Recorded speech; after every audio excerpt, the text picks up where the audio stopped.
Le quotidien qui change, c'est la peur qui rentre dans le quotidien, comme le disait Lesia, quand on s'informe, on regarde ce qui se passe aussi en Ukraine. C'est ça, c'est le sentiment de peur qui prédomine? C'est pas que la peur, bien évidemment, c'est la peur, c'est les inquiétudes, c'est aussi la déception de se dire que finalement nos enfants doivent connaître ça, que nos parents, ils ne peuvent pas vieillir calmement, que le peuple ukrainien, qui n'a pas mérité tout ça, c'est un pays européen qui doit malheureusement reconnaître à nouveau la guerre qui ne devrait plus exister sur Terre.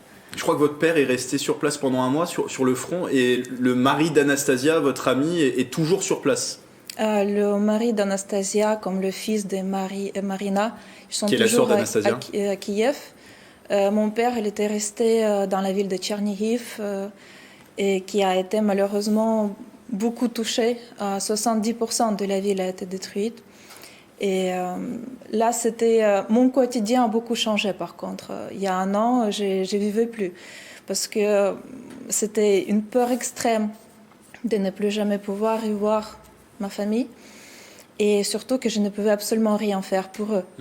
Et c'est la ville qui était entourée, minée, et il n'y avait absolument pas de possibilité ni rentrer ni sortir. Donc de l'impuissance en fait, à distance, c'est ça? Impuissance. Donc je faisais tout ce que je pouvais.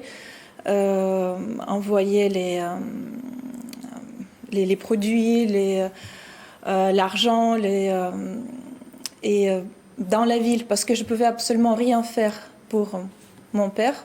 Mais je me disais que si je vais pouvoir aider la ville, parce qu'avec la mairie de Montigny, on avait fait des récoltes, et j'ai pu, par mes propres chemins, envoyer 2 tonnes de collecte. Oui.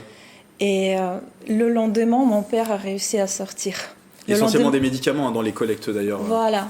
Donc le lendemain que tout ça s'était arrivé à Tchernihiv, mon père a réussi à sortir. Et encore, le jour d'après, le pont a été explosé, donc il n'y avait plus de possibilité de quitter cette ville.